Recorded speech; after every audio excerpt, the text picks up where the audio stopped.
Hi, இது உங்களுக்கான வீடியோவா கண்டிப்பாக இருக்கும். இந்த வீடியோவில் நம்ம எதை பற்றி பார்க்க போகிறோம் அப்படின்னா, ரொம்ப நாளாக ப்ரெக்னென்சிக்கு ட்ரை பண்ணிகிட்டே இருக்கேன், ரீசன்ஸே இல்லாமல் டிலே ஆகிட்டே இருக்குது அப்படிங்கிறவங்களுக்கு ஒரு நல்ல 4 டிப்ஸ் வந்து பார்க்கலாம். இதை வந்து நீங்கள் கண்டிப்பாக உங்களோட பீரியட் டேலேருந்து கண்டினியூ பண்ணுறப்போ கண்டிப்பாக உங்களுக்கு பெஸ்ட் ரிசல்ட் கிடைக்கும். அது என்ன மாதிரியான ஸ்டெப்ஸ் அப்படிங்கிறத பற்றியெல்லாம் இந்த வீடியோவில் நம்ம ரொம்ப டீட்டெயிலாக பார்க்கலாம். அதுக்கு முன்னாடி நீங்கள் என்ன சேனலை சப்ஸ்கிரைப் பண்ணலைன்னா மறக்காமல் சப்ஸ்கிரைப் பண்ணிடுங்க.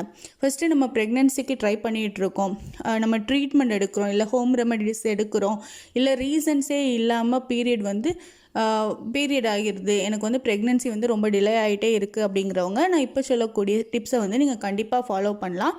இது உங்களுக்கு உங்களோட பீரியட் டேலேருந்து நம்ம வந்து ஸ்டார்ட் பண்ணுறதுனால பீரியட் டைம்லேருந்து உங்களுக்கு உங்கள் யூட்ரஸை கிளென்ஸ் பண்ணுறதா இருக்கட்டும், அதுக்கப்புறம் கருமுட்டையோட வளர்ச்சியாக இருக்கட்டும், அதோட குவாலிட்டியாக இருக்கட்டும், ஓவுலேஷன், இம்ப்ளான்டேஷன்னு ஸ்டெப் பை ஸ்டெப்பாக நம்ம என்னெல்லாம் பண்ணணும் அப்படிங்கிறத பற்றி பார்ப்போம். ஃபஸ்ட்டு என்ன அப்படின்னா, ஃபஸ்ட்டு உங்களுக்கு சோம்பு வாட்டர், இந்த சோம்பு வாட்டரை நீங்கள் எடுக்கிறதுனால என்ன ஆகும் அப்படின்னா, உங்களுக்கு உங்களோட டைஜஸ்டிவ் ட்ராக் வந்து நல்லாவே க்ளீன் ஆகும். ப்ளஸ் உங்களுக்கு இது டைஜஸ்டிவ்க்கு உதவுறதுனால உங்களுக்கு வயிற்றில் இருக்கக்கூடிய கழிவுகள் எதுனாலும் உங்களோட பீரியட் டேலேருந்தே இது வெளியே வந்துடும். ஸோ ஃபஸ்ட்டு நீங்கள் சோம்பு வாட்டர் எடுத்துக்கணும். இந்த சோம்பு வாட்டர் எப்படி எடுக்கணும் அப்படின்னா, நைட்டே 1 டம்ளர் வாட்டரில் நீங்கள் வந்து 1 டேபிள் ஸ்பூன் வந்து நீங்கள் வந்து சோம்பு சேர்த்து நைட்டே ஊற வச்சுருங்க. இதை காலையில் எழுந்திரிச்சு நீங்கள் ஃபில்டர் பண்ணி தண்ணி மட்டும் குடிச்சிக்கலாம்.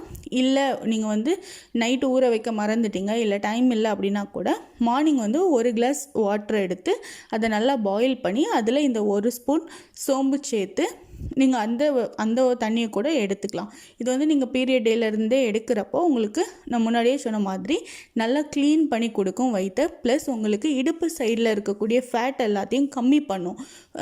மோஸ்ட்லி இந்த சீரகம், சோம்பு, அதாவது பெரிய சீரகம், இது எல்லாமே உங்களுக்கு வெயிட் லாஸ்க்கு நல்லாவே ஹெல்ப் பண்ணும்.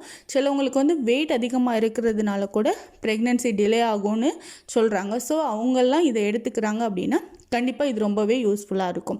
செகண்ட் டிப்ஸ் என்ன அப்படின்னா, பாதாமும் வால்நட்டும் நீங்கள் வந்து கொஞ்சமாக வாங்கி வச்சுட்டிங்கன்னா கூட போதும். டெய்லியும் ஒரு 5 பாதாம், ஒரு 2-3 வால்நட், இதுவை நைட்டே நீங்கள் ஊற வச்சுட்டு காலையில் நீங்கள் வந்து இதை ஒரு ஃபஸ்ட்டு சோம்பு வாட்டர் எடுத்துப்பீங்க. ஸோ அது முடித்து ஒரு 30 மினிட்ஸ்க்கு அப்புறம் இந்த பாதாமும் வால்நட்டும் நீங்கள் ஊற வச்சதை எடுத்துக்கிறீங்க அப்படின்னா இதுவும் உங்களுக்கு ரொம்பவே ஹெல்ப்பாக இருக்கும். எதுக்காக அப்படின்னா, ஃபஸ்ட்டு சோம்பு வாட்டர் வந்து உங்களுக்கு வெயிட் லாஸ் ஆகுது, ப்ளஸ் உங்களோட கழிவு எல்லாத்தையுமே வெளியே வந்துடும். ஸோ செகண்ட் ப்ராசஸ் என்ன அப்படின்னா, கருமுட்டை வளரணும், ப்ளஸ் அது குவாலிட்டியாகவும் இருக்கணும். ஸோ இந்த ப்ராசஸ்க்கு இந்த வால்நட்டும் பாதாமும் ரொம்பவே ஹெல்ப்பாக இருக்கும். ஸோ நீங்கள் வந்து செகண்ட் ஸ்டெப்பாக இதை எடுத்துக்கோங்க.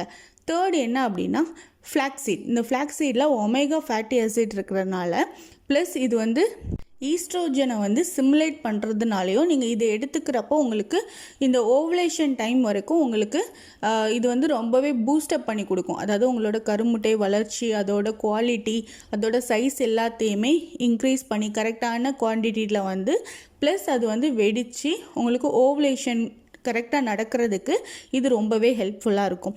ஸோ இந்த ஃப்ளாக்ஸீட் வந்து நீங்கள் வந்து உங்களோட பிரேக்ஃபாஸ்ட்லேயோ, இல்லை நீங்கள் அடுத்து எடுத்துக்கக்கூடிய ஸ்நாக்ஸ்லேயோ, இல்லை சலாட்லேயோ எதுலேயும் 1 ஸ்பூன் போட்டு நீங்கள் அப்படியே எடுத்துக்கலாம். இது வந்து ரொம்பவே யூஸ்ஃபுல்லாக இருக்கும். ஏன்னா நமக்கு ஓவுலேஷன் வரைக்கும் உங்களுக்கு ஈஸ்ட்ரோஜன் ஹார்மோன் வந்து நம்மளோட உடம்புல அதிகமாக இருக்கணும். ஓவுலேஷனுக்கு அப்புறம் இம்ப்ளான்டேஷன் ப்ராசஸ் எல்லாத்துக்குமே ப்ரொஜெஸ்ட்ரான் அதிகமாக இருக்கணும். ஸோ ஃபஸ்ட்டு ஹாஃபில் நமக்கு ஈஸ்ட்ரோஜன் அதிகமாக இருக்கணும். அப்படிங்கிறப்போ நம்ம வந்து இந்த ஃப்ளாக்ஸீடை வந்து எடுத்துக்கலாம், டெய்லியும் எடுத்துக்கலாம் உங்களோட ஓவுலேஷன் வரைக்கும். இப்போ நான் சொன்ன ஸ்டெப்ஸ் எல்லாமே நீங்கள் வந்து பீரியட் டேலேருந்து ஓவுலேஷன் வரைக்கும் தாராளமாக எடுத்துக்கலாம். இப்போ உங்களுக்கு ஓவுலேஷன் தெரியலை அப்படிங்கிறப்போ உங்களுக்கு ரெகுலர் பீரியடாக இருந்தால் 15th டே வரைக்கும் எடுத்துக்கோங்க.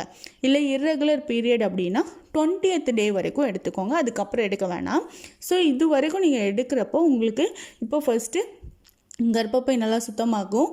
செகண்ட் உங்களுக்கு கருமுட்டை வந்து வளர்றது, ப்ளஸ் அதோட வளர்ச்சி, குவாலிட்டி, இது எல்லாமே கரெக்டாக இருக்கும். தேர்ட் வந்து உங்களுக்கு ஓவுலேஷனும் கரெக்டாக நடக்கும்.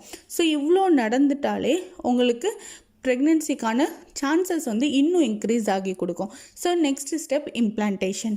ஸோ இம்ப்ளான்டேஷன் நடக்கணும் அப்படிங்கிறப்போ நமக்கு ஃபுட்டாக எடுத்துக்காமல் நம்மளோட வேலைகளை, அதாவது அப்டாமனுக்கு கொடுக்கக்கூடிய வேலைகளை வந்து கொஞ்சம் கம்மி பண்ணிக்கணும். அதாவது ரொம்ப ஃபாஸ்ட்டாக ஸ்டெப்ஸ் ஏறி இறங்குறது, குனிஞ்சு குனிஞ்சு எந்திக்கிறது, அப்டாமன் உங்களோட அடி வயிறில் தான் அது யூட்ரஸ் இருக்கிறனால அந்த இடத்துல தான் உங்களுக்கு குழந்தை உருவாகிறதுக்கான ப்ராசஸ் எல்லாமே நடக்கும்.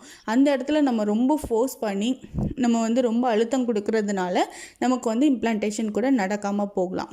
ஸோ உங்களுக்கு எண்ட்ரோமெட்ரியமில் ஏதாவது ப்ராப்ளம் இருக்குது, இல்லை கருமுட்டை வளர்ச்சி வெடித்தலில் ஏதாவது ப்ராப்ளம் இருக்குது, ஓவலேஷனில் ப்ராப்ளம் இருக்குது அப்படிங்கிறவங்கெல்லாம் நான் இப்போ சொன்ன ஸ்டெப்ஸ் எல்லாம் ஃபாலோ பண்ணுங்கள். ப்ளஸ் டெய்லியும் ஒவ்வொரு முட்டை எடுத்துக்கோங்க. அது பாயில்டு எக்காக இருந்துச்சுன்னா ரொம்பவே நல்லது. நீங்கள் டெய்லியும் ஒவ்வொரு முட்டை எடுத்துக்கோங்க. இது வந்து நாட்டுக்கோழி முட்டை கிடச்சிச்சின்னா அதை எடுத்துக்கோங்க, இல்லைனா நார்மல் முட்டையை நீங்கள் எடுத்துக்கோங்க. டெய்லியும் ஒவ்வொரு முட்டை எடுத்துக்கோங்க. அதே மாதிரி நிறையா தண்ணி குடிங்க. நிறைய தண்ணி குடிக்கிறப்போ நம்மளோட பிளட் ஃப்ளோ வந்து நல்லாவே இருக்கும்.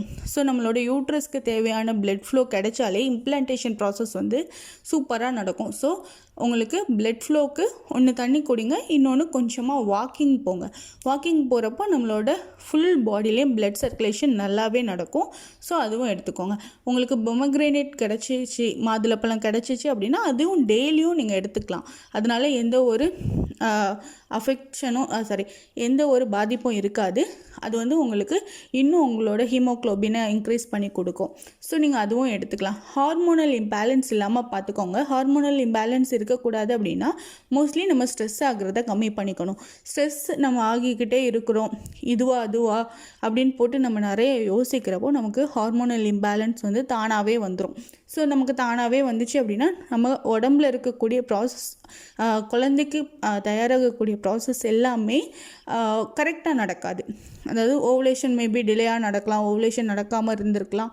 ஸோ இந்த மாதிரி ப்ராப்ளம்ஸ் வரும். ஸோ நீங்கள் வந்து ப்ரெக்னென்சிக்குன்னு ட்ரை பண்ணுறப்போ ஒரு 1 மந்த்துக்கு முன்னாடியிலிருந்தே நீங்கள் இதெல்லாம் ட்ரை பண்ணலாம். நான் இப்போ சொன்ன ப்ராசஸ் எல்லாம் கரெக்டாக ட்ரை பண்ணிங்க அப்படின்னா உங்களுக்கு 1 மந்த்லேயே பேபி கிடைக்கிறதுக்கான சான்சஸ் வந்து அதிகமாக இருக்குது. கிடைக்கும்னு இல்லை, கிடைக்கிறதுக்கான சான்சஸ் இருக்குது. அதே மாதிரி இந்த மந்த் கிடைக்கல அப்படின்னா அதையே நினச்சி உட்காந்துராமல் நெக்ஸ்ட் மந்த் ட்ரை பண்ணலாம்.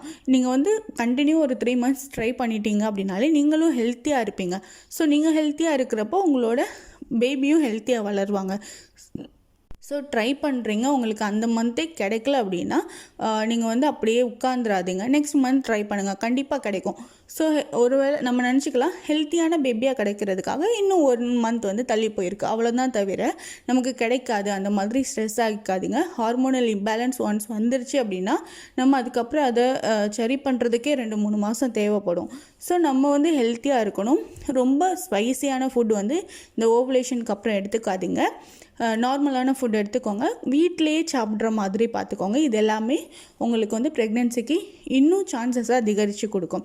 ஸோ இந்த மாதிரி யூஸ்ஃபுல்லான இன்ஃபர்மேஷன் தெரிஞ்சுக்க சேனலை லைக் பண்ணுங்கள், ஷேர் பண்ணுங்கள், சப்ஸ்கிரைப் பண்ணுங்கள்.